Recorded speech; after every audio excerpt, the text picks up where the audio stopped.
What's up, y'all? SoCal Radio. My name is Rock P. We're here with a spotlight artist today. I got Nykkyn in the building. What's up, Nykkyn? How you doing, dude? Dude, I'm doing good. Yeah. Glad you can make it down.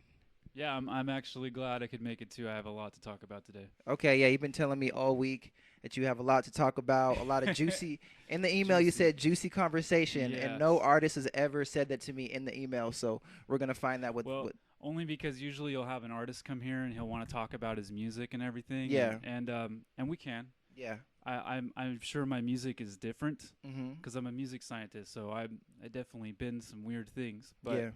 I've learned more about the entertainment industry, the Mm. music industry that really it kind of disappointed me, but at the same time it opened my eyes to newer opportunities that I don't think a lot of musicians are thinking about right now. You You know know? what? I want to get right into that, but Yeah. I don't want to jump into it so quick. We gotta give the Yeah, it's people juicy. something. Yeah, yeah. We gotta give the people something, to be excited about towards the end. It's gonna Mhm. be an exciting Totally. interview all the way. Don't get me wrong, but Yeah. that's the climax of the Right, of the right. interview right We'll get there. there. So we're here with Nykkyn, man. Where are you from? I'm actually kind of all over California. I've lived mostly here in LA, Mm-hmm. Ventura area, and I've also lived in Fresno a lot. Mm-hmm. And I've kind of scattered around, jumped from Sacramento, San Francisco, Santa Barbara, just been everywhere. So I consider myself a California person, You're a California generally. person all around. Yeah, pretty Southern much. California.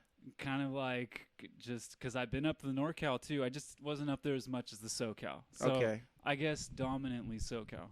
Dominantly. So what do you consider your hometown out of all those places that you've been to? I don't know because it's kind of been even. I think maybe Fresno would be my hometown. Fresno? SenCal. Yeah.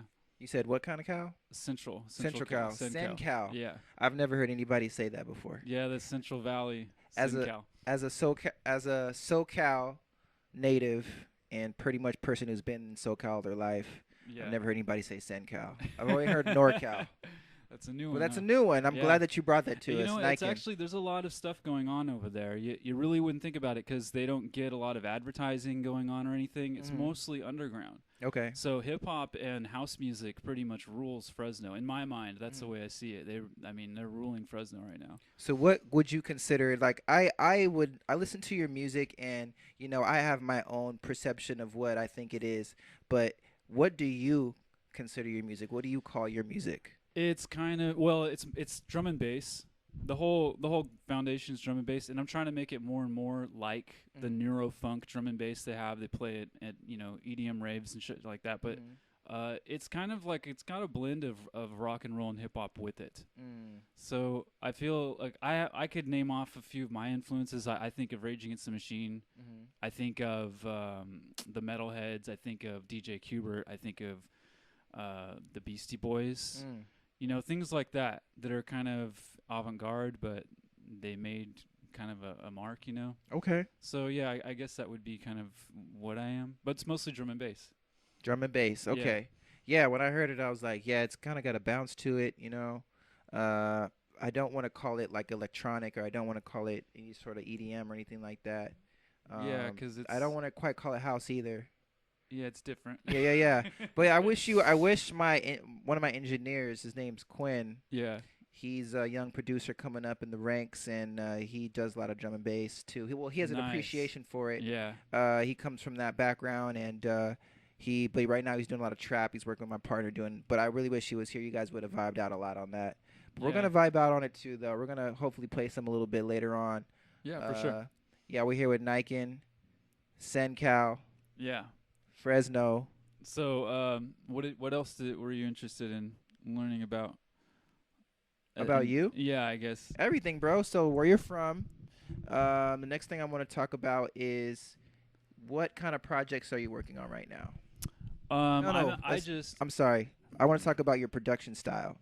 well, production style because I'm working in real time with instruments rather than on a computer. Okay. A lot of it just comes back to making sound, Mhm. and then I make like several different kinds of songs or tracks or whatever Mhm. with the same sounds Mhm. because I'm experimenting with what I can do. You call yourself a scientist. Why would you say you're a scientist? Well, I invented one of my instruments that I use. It's called a DEFNOX, and what it does is it uses divergent signal to make tones. And what I You lost me learned, at divergent signal. so yeah, basically it's like What does that mean for the people it's out basically there? being a propelled sort of air guitar sound because of it has a sort of feedback attached to it. And what happens is you're just listening to pure electrical current. And when you do that, when you put it through the right filters with this machine, it actually makes the signal scatter so that it wants to harmonize. And what's interesting about the DEFNOX is that when you want to tune a guitar, for instance, you'll tune it based on the scales of 5 and get it linked up. Well, the DEFNOX creates its own harmonic sequence, and I really can't tell if it's between a 9 or 10 or even 12, or if it's actually 12 like we have. We have a 12-tone octave, but it does its own thing. So this kind of proves also that not only does the human mind want to have sound harmonized, but electricity itself wants to do that. Wow, you just took it to a whole nother level there. Right. So you're talking about electrical signals harmonizing with each other? Yeah, that's correct. Wow, that just blew my mind a little Right. bit. So I can use that pure electrical signal Mhm. to play like a guitar. The only problem is it's divergent. It wants to do its own thing, so I kind of have to solo with it or make loops out of it. What track did I hear that sound on? The two tracks that I have on this album that I think I sent to you were either Who You Gonna Call Out, or the other one was Ice, which both of them are kind of semi-political, and Who You Gonna Call Out specifically was about the music industry. I dealt and talked to a lot of major people, so they gave me a good idea of what I was about to get into, and it scared the shit out of me, basically. Wow. Yeah. All right then. Well, we're gonna take a quick break, and we're gonna get into that. You know, you said you had the juicy Yeah. conversation, so we're gonna Juicy. give us some insight and some inside knowledge, directly from Nykkyn. Coming up right after this, SoCal Radio, where local meets mainstream. My name's Rock P. Nykkyn. Let's go. SoCal Radio, where local meets mainstream. My name is Rock P. I'm here with Nykkyn. We got our spotlight artist today, producer, scientist, Music scientist. music scientist, Unofficially, of course, but I mean, self-proclaimed. self-proclaimed because 15 years of doing that to this point. Now I've gotten to this point where it's really deep. So Okay, well, we're Yeah. gonna get deep right now. I mean, I understand you have some stuff that you want to share with the people. yeah, You know, with some everybody. inside knowledge Mhm. on the music industry. What's Yeah. your experience with the music industry, man? Well, so there's actually, just to start off, there's a lot of videos that you can watch about the whole 360 contract thing.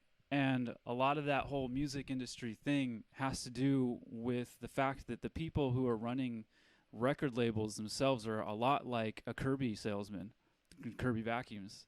And I'm not even kidding. okay. They're just looking for a good buyer. So somebody who's really into themselves or really wants fame or really wants all these things, they'll be the most likely buyer for them. So here I'll jump back to my experience, because I used to throw raves for like 8 years in Fresno. And when I was first getting into that, I used to dream about how I'd get all this attention and stuff. But then once you're like a big fish in a small pond, you have realizations, and then you kind of realize it's not so much about the attention as it is I just want to have fun making music. And so a lot of that fame concept blows away. So recently I've had two different record labels that had gone in contact with me, and then also another person who knew how to run the business. And so he's basically an A&R that's doing it on his own time, you know what I mean, without a record label. But the bottom line is by the end of it, like Capitol Records came to me, or supposedly Anthony from Capitol Records, and said, "Hey, Shout out, Anthony. yeah." He said, "Hey, I want to make you an offer." And with all respect to him, that's cool. He's doing his job. But my bounce back was like, well, I already know how all this works. I'll take an offer of you giving me $1 million. You grant me $1 million, which is a total ripoff for me. Even though what they usually do is loan you $1 million. Absolutely. But I didn't want the loan. I said, just give me $1 million, and you'll buy the next album I make off me. And you can go, do what you're going to do, master it, promote me, market me, do all this stuff. He never got back to me. Why? Because that doesn't technically make them any money. they can't guarantee that they're going to make money that way. They can't trust me as a party to that to make money, because what they really want to do is they want to give you money, and then they want you to owe a crap ton of money back. And this is the way it works with all kinds of music industry labels. Doesn't matter if it's big or small, they can't survive without doing that. Wow. And so, but the real question is if this is a record label and no one's buying CDs anymore, no one's really buying tracks online. I see people with ripped tracks all the time. They don't even sound that good, and they don't care. They just want a song. It's at the point where it's like, well, then why am I signing to a record label if that's what you do is sell records? That's going to put me even further in debt. So when it comes back to the ball, when it comes back to what really matters, I found myself being a circus act, rather than, you said Interscope? well, no, Capitol Records. Capitol Records. And then I also played for an A&R of Warner Brothers. So, just so I can rewind and make sure I know what's going on. Yeah. You were approached by Capitol to take a music deal, label deal. Right. But your understanding of it was it was a loan. Even though you asked for a grant, you wanted him I said grant it. Yeah, you said you wanted him to invest in you. If he really believes in you, you make the hit record, and then from that point he's able to take dividends from that. Yeah, basically. he would have made, if that record had done good, he could have made anywhere from $30-40 million off of it. So he could have gone Mariah Carey style if that really did good. Right, that was your counter. And all I would have got was $1 million. And that was your counter proposal. Yeah. And he didn't take it. He didn't even talk. Yeah. He didn't say anything. Because he wanted to give you $1 million so he can get $3 million back. Directly from you. Basically, and that's what they do mainly. This is a big thing that happens to hip-hop artists.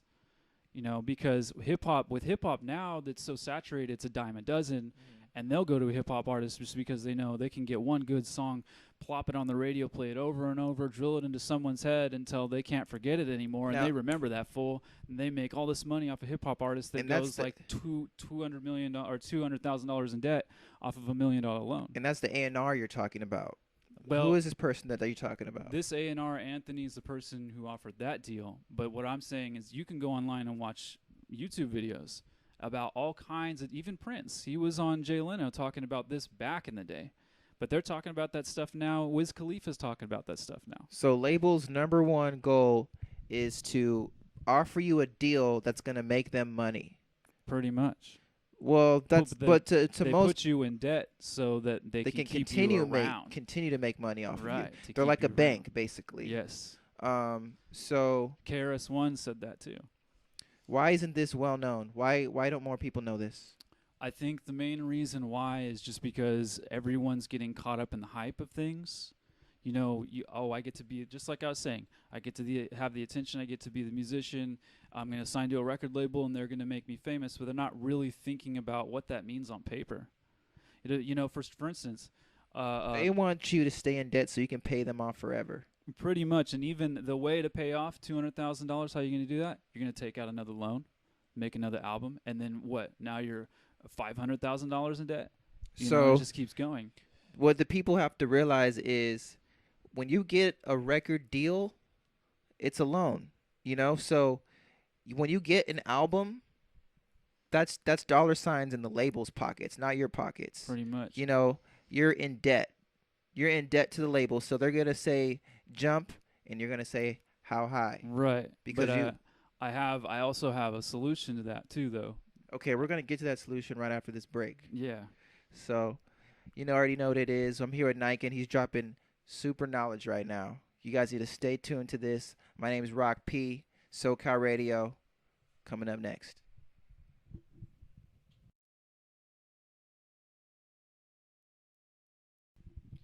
SoCal Radio, where local meets mainstream. I'm Rock P. I'm back with Nykkynn. How's it going? Yeah, Nykkynn dropping knowledge. Dropping hella knowledge right now? Yeah. So we were just talking about, the intentions of the music label when they give you a record deal. Right. And, what that really means is not when they say an album, what does that truly mean for the artist? That's responsibility. Well, really, the artist is no different than getting a job as a supervisor at McDonald's that has a very fat bank account.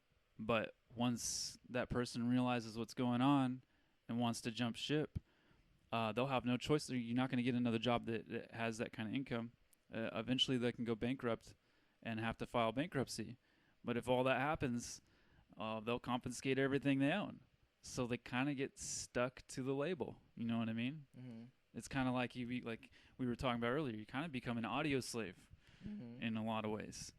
That So sucks so bad. yeah, And it's just like it kind of kills people's dreams. Sorry, but it's just like, you but know, there is an upside though.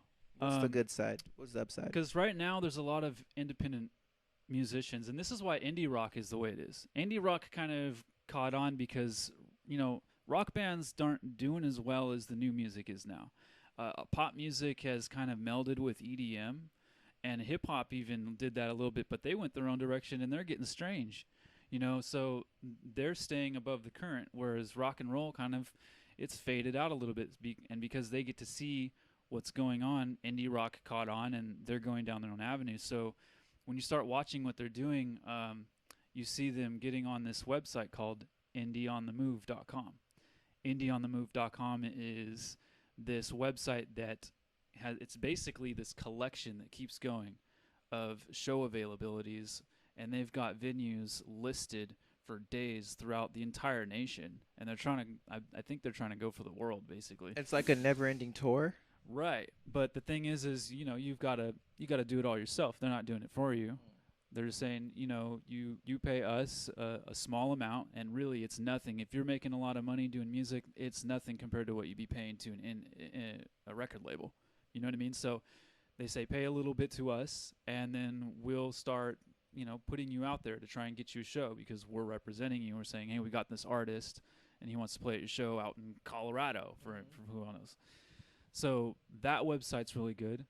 I actually almost played at 2 spots here in LA because of what they did for me, and I just jumped off real quick to see what else I could do before I went back on that bandwagon, and started talking with underground hits because I know people in the drum and bass scene here in LA. So that's another option right there. And there's a book by Rick Barker. He's actually the old manager for Taylor Swift. I don't know what happened between them because Yeah, they had a really bad fallout. I remember. it was a bad fallout. Yeah, But he was Taylor Swift, but everybody has a fallout with Taylor Swift. he was well, yeah, it's kind of true. Seems like it. Yeah. But I want to hear her story. I want to hear her side of the story. Yeah, well, she just released a song recently that's look what you made me do. Yeah, and And, a lot of people hated on it, but it did well. Well, here's the thing though, if you Is she really trapped listen, by her label? By that's the way? exactly what that song's pretty much about. Oh, there you go. Yeah, and look at Lady Gaga. She's got 100 million reasons to walk away. Bruh. Like think about that. So, so check this out. Rick Barker wrote this book. It's a free book.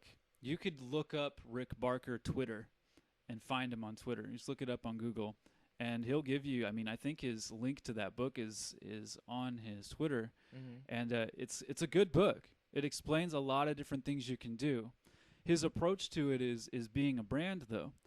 This is one of the major problems with the whole thing about being music, because once you're concentrating on making T-shirts and albums and networking and doing all this work, all the work that basically a manager or a record label should be doing. Once you're doing that by yourself, you're no longer a musician. You're a brand. You might as well be Adidas. Absolutely. You might as well be Nike, because at that point you're not focused on what you're supposed to be doing, and that's making music and performing it, and maybe even like doing this interviews. Yeah. You know what I mean? So It sucks, man. yeah. So, but the thing is this is why I'm coming to the conclusion that, well, then why am I worried about T-shirts? Why am I worried about CDs and all this? Why am I worried about selling my music on iTunes and Spotify and all this? Yeah, that's me nickel and diming what basically we as musicians are now versus the people. I spoke with one of the vice presidents of MTV, and he told me on the way to the VMAs that he was just irritated with the fact that Nicki Minaj was going to say pussy 27 times in front of an entire kindergarten in that room, basically, because it's just a bunch of kids going to the VMAs. And he's like, the last song that was all soul, that was actually music, that when music died, the last song there was the Rolling Stones, Shelter. That's what he told me, because that was the last song to have soul. And then after that, the music industry caught the formula and they just started manufacturing. You know what I mean? So the idea now is like, well, if it's all become a brand, then what does all that matter? I just want to go play at a show. Like, So what's your lane? What are you gonna do? well, I'm gonna just focus on that. I just want to show everybody on the internet, hey, I'm playing at this show, and here's how many people liked it. Maybe no one liked it. Maybe everyone liked it. And I got video and audio of this and all this. You know what I mean? And that's what that is, because that's all it really needs to be. I'm a circus act now. I'm not a band. I'm not a brand. I'm not with a record label. I don't have a manager. I don't want any of that stuff, because it's hard for us to make money nowadays just because it's us versus the people. It's like I'm a Ferrari, bro. I'm a Ferrari. I'm worth $1 million. When I go to the buyer looks at it and goes, "Nah, I'll give you 250 for it." You For a know? Ferrari. Right, for a Ferrari. And I'm like, fuck that. You know, look at venues. Venues are the ones that are responsible for the fact that they don't want to pay a musician that much. A musician doesn't make shit at the venue. The promoter makes more than the artist. You know what I mean? So at this point, my whole like protest of it, I guess I should say, is that I don't want to play anywhere that can't meet my financial standards, because they're up there, and I know I'm worth something. And if everybody else starts doing that, other musicians start doing that, you're going to see a big change in the market, because people are going to want to see it live. Yeah, that's how like DJs are. Like if you're a DJ and you take a deal from a venue for a low price, other DJs hate you because you're messing up the game for everybody else. Exactly. So, but I feel like you have a long road ahead of you, because there's a lot of people out there that are gonna take that low ball. A lot of people. It's like an ocean of people, and so it's like, how do you combat that? Well, that's the thing. Why is it worth having a career if it's not going to make money? I make music all the time in my garage and have a great time. But they sell. That's when the labels. That's when the labels are doing their dirt. They're basically, getting these people to, um, do whatever they have to do. They sell them the dream, is what I'm trying to tell you. They sell them the dream, and a lot of people have bought that dream. Um, so really quick, we're gonna take another break. I got my engineer showing me numbers, but we're gonna talk a little bit about the new project, and get back to it. SoCal Radio, where local meets mainstream. Nykkynn, we're talking the music industry. My name's Rock P. We'll be right back.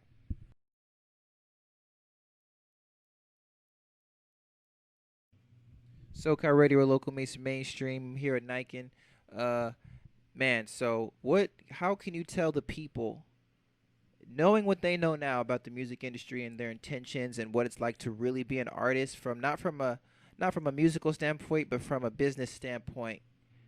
What kind of knowledge can you tell them directly, and how to conduct themselves from here on out, what their mindset should be, and in terms of them being a musician and sharing it with the world? Well, my mindset on it is that I just want to go play shows, and you kind of have to negotiate, like you're saying. People are going to lowball, and they're always going to take the low ball. But if that's all people are after in music, first of all, I'm not going to pay for a dumb crowd. I'm not playing for a dumb crowd. That's a waste of my time. A crowd that's looking for something fun and specific, it's going to be a lot more fun to watch someone make the music in front of them than to just stand behind a table and dance around, because that's what I used to DJ. I know what that's like. If I want to see a real DJ, I'll go watch DJ Craze. He's playing on the wax. I put myself in a position to try and get as many people to hear my music as possible on the internet. The internet's a lot more powerful than you would think. And then I also made myself available to any opportunity I could to play in front of a record label, which I did, Warner Brothers. And I know that lingered around because I actually wrote a music science book. And then after talking to the guy, You published it and I everything? published it, but then I took it off the internet after I talked to the A&R, because it kind of made me sketchy. Like, oh, hey, I just published all this new information about music. Yeah. And then this guy comes along and says, well, we're looking for a pop star mostly, but we'd love to read your book. Oh, yeah? So I'm like, no, I'll take that away. But the thing is I Wait, put you're myself saying like they're trying to like take your book from you, You just basically. don't know. You shouldn't be so easily trusting anybody in this industry at all because music itself is filled with snakes. It just is. And possibly if you're like doing as good as Madonna, even, you would have to become part snake just to be in that kind of position. You have to scrape your way to the top, which isn't something I'm looking to do. If someone else wants to do that, that's who they're going to end up becoming just because business does that to you. You know what I mean? But if You you're know what? You're looking, so right too, because like it's crazy. like I work in sales, right? Yeah, And like I watch people change like just to get the sale. Like I'll meet them yeah, first time I meet them, and they're cool people, honest people, and then after a while they want to make more money, make more sales, so they'll change the way they talk to people, and they'll right. change the way they say, and they'll kind of start maybe changing the truth a little bit. You know what I'm saying? Yeah, And it's like not. It's not. Do you want this Kirby vacuum? It's like when you buy this Kirby yeah, vacuum. exactly. So it's like, Yeah, and like they're willing to kind of stretch the truth a little bit, and right. like they completely change because they're trying to get that next dollar. And you're saying Exactly. that's kind of what you people are like in the That's industry. pretty much what they're like in the music industry because it's such a cutthroat thing. Even in They'll the say what they underground. have to say. Yeah, they'll say whatever they have to say to get something because they need to keep that ball rolling. And it's the same thing with the raves, same thing with any kind of music industry. It's all that way. So you just have to. This is why my whole conclusion is like, I just don't want to deal with that. The only snake I'm going to deal with is the venue owner and the promoter, because those are the guys that are negotiating. The venue owner's charging the promoter, and the promoter's paying me. So the promoter has to get the money from somewhere. He's getting it from the people. And that's why my whole solution is like, look, if you got 500 people in that room, I want $1 from each of them. That's fair. I don't want 25 cents. I don't want 50. I want $1. You're getting plenty of money. You can pay the venue owner. And if he's charging you too much, you can talk him down because you're a snake too. You know what I mean? So it's all about negotiation. I'm at that point where it's like, I'll negotiate. I don't mind playing a few free shows in the beginning, though, because no one knows me yet. I'm totally ready to do that. But once the ball starts rolling, I cost money. I think it's important for people to know that they need to have the mindset of you are an equal in the contract or in the deal. You're not somebody getting hired to do work. You're somebody, you should think of yourself as somebody who's partnering with another entity, basically. You know? So when somebody tries to say, so you should always have a 50-50 mindset. Yeah, totally. So I think people should take that away from that as well. Yeah, it should be a 50-50 mindset. And even if it's $20 at the door, I would still charge $1 per person. Mm-hmm. I don't care if you're charging $30, $40 at the door. Yeah. If there's going to be 1,000 people in there, I want $1,000. Yeah. And that's not too much to ask. It really isn't. Yet, I've played at different That's venues and they true. give you $20. Here's $40. You made $40 tonight. Why? Where the Yeah. fuck is my money, dude? Why would you ever play somewhere with 1,000 people and not make $1,000? If Exactly. you really think about it, Right. you did work, and you're serving people, and there was 1,000 people in the room. Why can I not at least get a dollar Right. for each person? And where else am I going to get the money? When it really comes down to it, you're seeing the product being made right there in front of you at that show. All the T-shirts, the CDs, all that other stuff, that's just accessories. That's nickel and diming, whatever. The money is at the venue, so where's my money? Yeah. You know what I mean? Yeah. So that's my conclusion. Okay. No, that was a good conclusion, dude. I think Yeah. that was cool. I think people need to hear that. They don't hear that enough. It's not all, you know, flowers and candy and It's not. butterflies. You gotta go into it with realistic eyes. Um, so we're gonna talk a little bit about the album. Yeah. It's called IDKY. I don't know yet, Or I don't know you. or I don't know you. Yeah, I don't know you. If you take a look at the artwork, it's really dope. There's the back there. And tell me a little bit about the artwork, how it came together. Actually, it's based on circles in squares. Circles and squares. I just realized that. Yeah, there's circles in squares. And it all sound actually happens like a spiral in a circle. Uh-huh. And you'll notice that a lot of those are instruments or a speaker or what have you. They're all circles. So it's kind of like a universal understanding of it's a music science thing, I guess you could put it. And then there's the sun. The sun is light. Light is a vibration. Vibration And like so I sound. tried to find all the instruments that look like circles. You got a drum, a speaker, two different drums really. You got the head of a mic, you know. It's all based on taking in circular sound. You took these pictures.